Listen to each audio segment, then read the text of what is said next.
In the depths of a secret chamber at the Louvre, in the year 1589, a man stood before a mirror. His expression filled with a quiet satisfaction he could never show in public. His hands, slender and meticulously groomed, adjusted the folds of a silk dress embroidered with golden thread. The low, daring neckline exposed a smooth, powdered chest dusted with the finest French rice powder. Strings of pearls hung around his neck, delicate earrings dangled from his ears, and a lavish blonde wig crowned his head. Rouge on the cheeks completed the transformation. In that fleeting, precious moment, Henry III, King of France, ceased to exist. In his place stood a mysterious, elegant, and captivating woman, the secret creation of his deepest and most forbidden desires. This was the hidden truth of one of Europe's most powerful monarchs. For decades, the King of France maintained a private feminine identity known only to a trusted few. While ruling a kingdom torn apart by religious wars and plagued by political betrayal, Henry found solace only when he could shed his royal armor and dress as he truly wished. But how did the last king of the Valois line become the most enigmatic and controversial monarch in French history? And why did his enemies use his personal preferences to destroy his reputation so completely that even today, few know the real story of this extraordinary king? Our story begins on September 19th, 1551, at the Palace of Fontainebleau. A boy named Alexandre-Édouard de France was born, the fourth son of King Henry II and the formidable Queen Catherine de' Medici. From the earliest days, the young prince, who would one day be known as Henry III, stood apart from his brothers. While his older sibling Charles showed an early interest in warfare and military strategy, and François loved hunting and the physical activities expected of noblemen, Alexandre-Édouard was drawn elsewhere. He preferred the refined company of the court ladies, fascinated by their elegant dresses, glittering jewels, and cultured conversations about poetry, literature, and art. Catherine de' Medici, his sharp-minded and politically shrewd mother, noticed his unique traits quickly. Unlike what was expected of a prince in the 16th century, Alexandre showed no interest in traditionally masculine pastimes. He despised hunting, thought fencing was brutal and unsophisticated, and would rather discuss Italian sonnets or watch the maids arranging the palace's chambers than learn to wield a sword. At first, Catherine attempted to correct his behavior by assigning stricter tutors, but soon she realized it was wiser and more strategic to accept her son's nature and use it to her advantage in the ruthless power games of the French court. When Alexandre turned 9, a shocking incident took place that sent a wave of discomfort through the nobility. During an important religious festival, the young prince mysteriously disappeared for several hours, throwing the royal court into panic. After a frantic search, he was found hiding in one of his mother's ladies-in-waiting's private chambers, wearing her most elegant gown and happily pretending to be a princess, trapped in an enchanted tower. When confronted by his father, the stern and war-hardened King Henry II, the boy showed no shame. "I wanted to know what it's like to be as beautiful as the ladies of the court," he replied with childlike honesty. The king was horrified.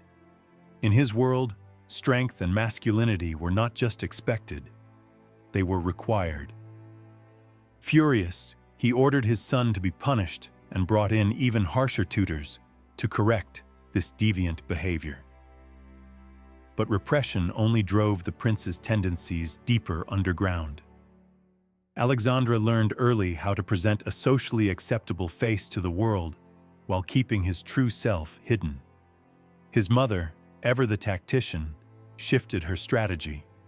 She discreetly allowed her son limited, supervised access to the women's quarters, on the condition that he remained completely secretive about it. And so, the prince began to experiment, privately and cautiously. Dressed in exquisite gowns, under the silent protection of his mother, he began exploring his feminine identity in earnest. Catherine understood something few others could. A child with unconventional traits could become a powerful political asset if managed correctly. His education was tailored to feed both his duties as a future monarch and his secret passions. Alongside Latin, French, Spanish, and Italian, Alexandre developed an exquisite taste for visual art and dance. He became a brilliant performer and an exceptional dancer. His tutors included not only seasoned soldiers and diplomats, but also expert tailors, perfumers, and etiquette specialists. Officially, these lessons were essential for understanding the life of the French court. But in truth, they nurtured the private world he was building in the shadows. In 1563, when Alexandre Edouard was just 12 years old, his life changed forever. His father, King Henry II, died a brutal death during a jousting tournament. A splintered lance pierced his helmet, causing fatal injuries. After days of agony, the king passed, leaving the throne to Alexandre's older brother, François II. But François ruled for only a year before dying under suspicious circumstances. Many whispered of poisoning.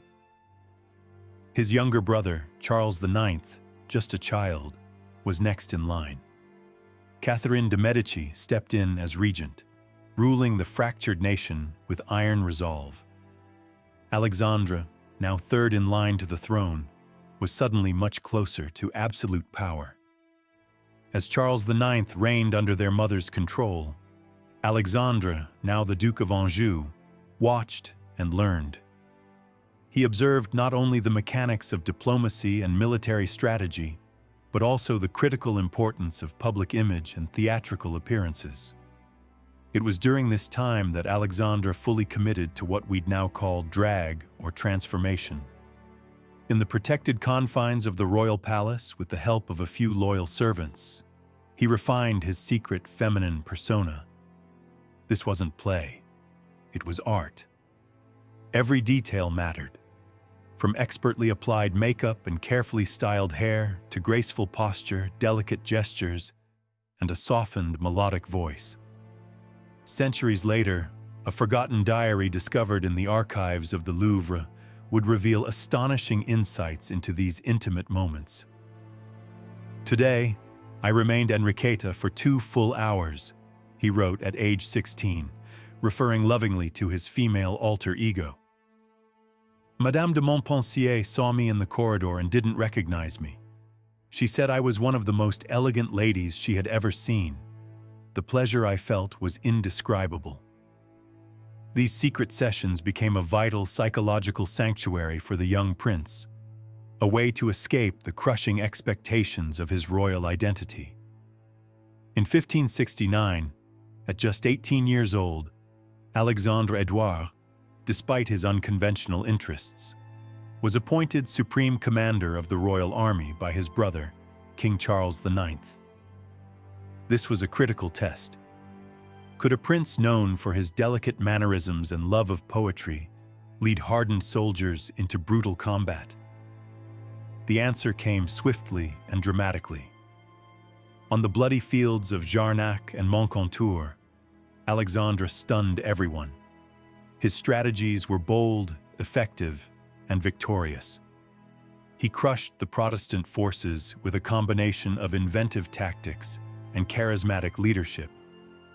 Ironically, the very qualities people mocked, his intuition, attention to detail, emotional intelligence, became his greatest weapons in war. These feminine traits allowed him to anticipate his enemies and command with an unusual calm under fire. And yet, even amid blood-soaked battles, Alexandre maintained his private rituals. After each military success, his closest officers noticed a peculiar habit. The commander would vanish into his private tent for hours. When he re-emerged, he carried a fresh floral scent and a curiously serene aura, utterly out of place on the battlefield. His men learned quickly, don't ask questions. Then, in 1573, an unexpected opportunity arose. Thanks to a complex and masterfully coordinated campaign led by his mother, Catherine de' Medici, Alexandre was elected King of Poland and Grand Duke of Lithuania. It was a diplomatic masterpiece. With generous bribes and calculated promises of marriage alliances, the Medici machine secured the necessary votes from the Polish nobility. For Alexandre, this new crown was more than a promotion. It was an escape. For the first time, he could rule far from the judgmental eyes of the French court. As King of Poland, Alexandre, now officially Henry of Poland, wasted no time reshaping his court in Kraków. It became a dazzling display of luxury and eccentricity, unlike anything Poland had seen before. The new king brought with him a hand-picked entourage of exceptionally beautiful and refined young Frenchmen. The Polish nobility dubbed them, somewhat mockingly, les mignons, the darlings. These young men were more than companions. Carefully chosen for their loyalty and androgynous beauty, they served as personal advisors, confidants, and much more. Behind the palace walls, away from the public gaze, the mignons joined Henry in elaborately staged private rituals. In these secret sessions, the king and his favorites transformed into women of high European nobility. It wasn't just cross-dressing, it was theater, art, fantasy. They wore exquisite gowns, styled one another's hair, applied makeup with professional precision, and even staged seductive dances and performances. A secret report, written by the Venetian ambassador to Kraków, describes one of these events with a mix of fascination and horror. His Polish Majesty and his favorites gather regularly in private quarters to engage in arts I dare not describe for fear of scandal. I have seen the king emerge, dressed as a woman of astonishing beauty, with artificial breasts so perfectly crafted they would fool any man. His companions, likewise transformed, accompanied him gracefully, as if they were the noblest ladies of a royal fantasy court. The sight was at once mesmerizing and deeply unsettling. But the fantasy could not last. In May of 1574, tragedy struck. Henry's brother, King Charles IX of France, died suddenly, leaving no male heir. By blood, Henry was next in line for the throne of France. The time had come to return. Henry's departure from Poland was swift but calculated. His journey back to France was staged like a royal campaign of charm and spectacle. In Venice, he spent 3 entire days shopping for rare silks, intricate jewelry, and the most luxurious perfumes in Europe. Officially, these were gifts for his future queen. But documents discovered centuries later revealed the truth. Most of the extravagant purchases were for himself, for Enriqueta. That same year, Henry was crowned King Henry III of France at Rheims Cathedral. It was a solemn, majestic affair, but for Henry, it also meant the end of his freedom. Back in France, the political climate was far more hostile, and his every move was under scrutiny. Still, as king, Henry was determined to rule as he pleased. He transformed the Louvre into a hub of unmatched culture, fashion, and refinement. The arts flourished, but so did the rumors. Whispers about his private life grew louder. His mignons, now with him in Paris, were the subject of gossip, envy, and suspicion. And Henry's secret feminine transformations, now ritualized and theatrical, continued in the hidden chambers of the palace. Witnesses described hours of preparation, where Henry and his companions helped each other apply makeup, style wigs, and step into gowns more extravagant than anything worn by actual noblewomen. The final results were so convincing that even palace servants sometimes failed to recognize the king as he glided through the corridors at dawn, dressed as a lady of the court. In 1575, Henry married Louise of Lorraine-Vaudémont in what appeared to be a purely political alliance. But, against all expectations, a deep and sincere bond grew between them. Louise was intelligent, discreet, and surprisingly accepting of her husband's eccentricities. Far from being scandalized, she was intrigued. Henry designed her wedding dress himself, stunning even the most seasoned royal tailors with his flair for women's fashion. On the morning of their wedding, he spent hours personally arranging Louise's hair, crafting a masterpiece of curls and pearls that would set trends for years to come. Over time, Louise became more than just his queen. She became his confidant, and on rare occasions, his accomplice. Documents uncovered in the 19th century revealed that Louise not only lent her husband gowns and jewelry for his secret transformations, she sometimes joined in, helping him and the mignons with makeup, corsets, and character roles. It was a strange, quiet intimacy that no one outside their private circle would ever fully understand. But not even the loyalty of a loving wife could protect Henry from the gathering storm. His enemies, both Protestant extremists and hardline Catholics, seized on every rumor. They spread scandalous pamphlets portraying him as effeminate, sinful, unfit to rule. Words like sodomite and heretic appeared in crude caricatures across Paris. No insult cut deeper than the questioning of his masculinity. In an era where royal authority was tied to strength, battle, and virility, any suggestion of softness or femininity could be fatal. Henry's flamboyant image, his lavish clothing, his androgynous companions, his nocturnal disappearances, became ammunition in a vicious propaganda war. And the fiercest of his enemies was the Catholic League, led by the powerful Guise family. With military support from Spain, the League incited rebellion in the capital.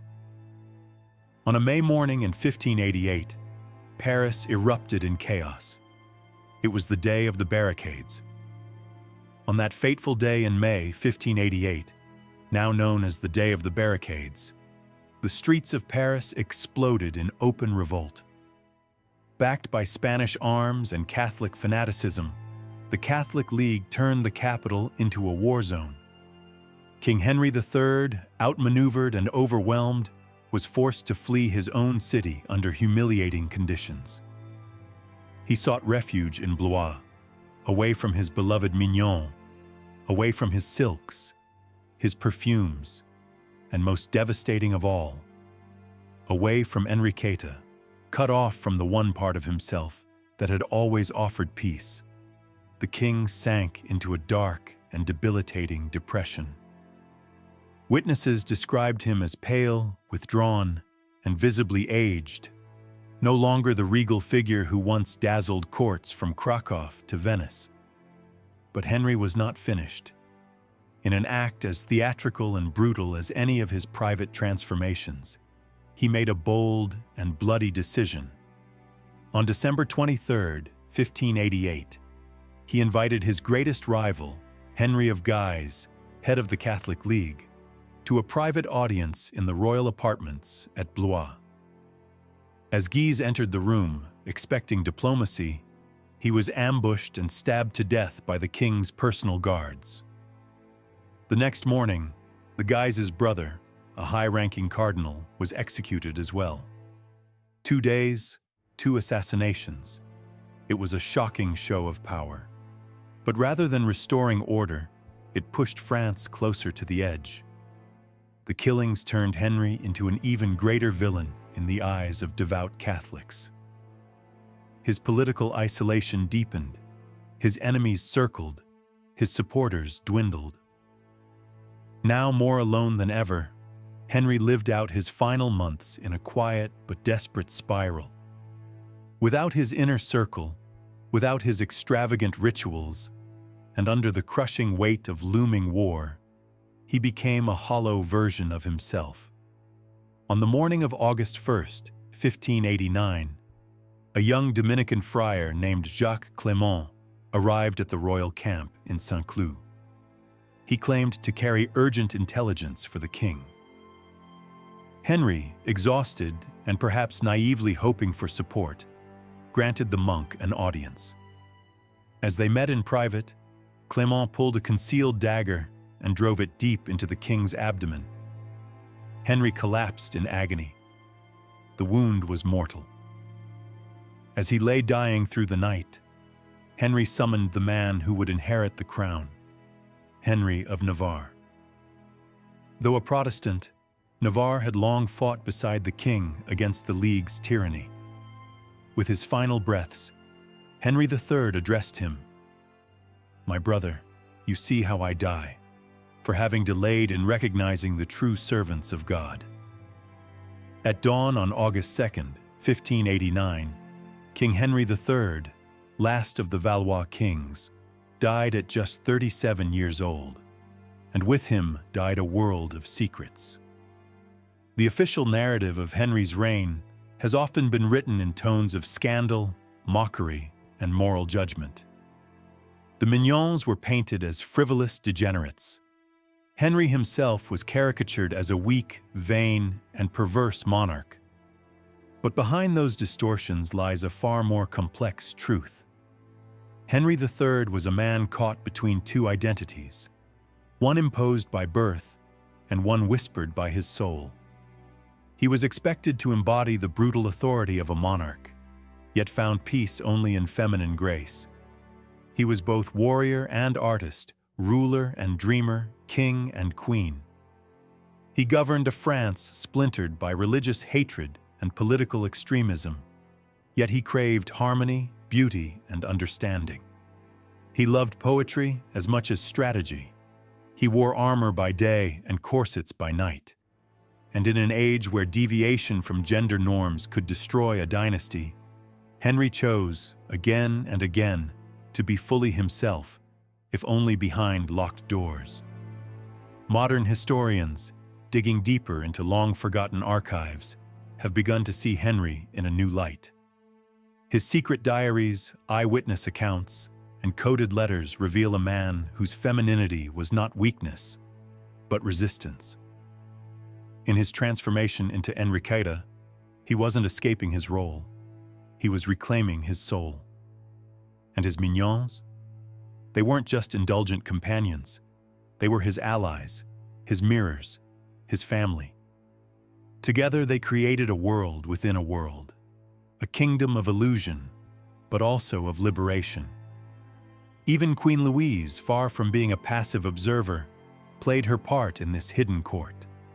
Her quiet understanding, her participation in his secret rituals, and her loyalty until the end speak to a love far deeper than most royal marriages ever knew.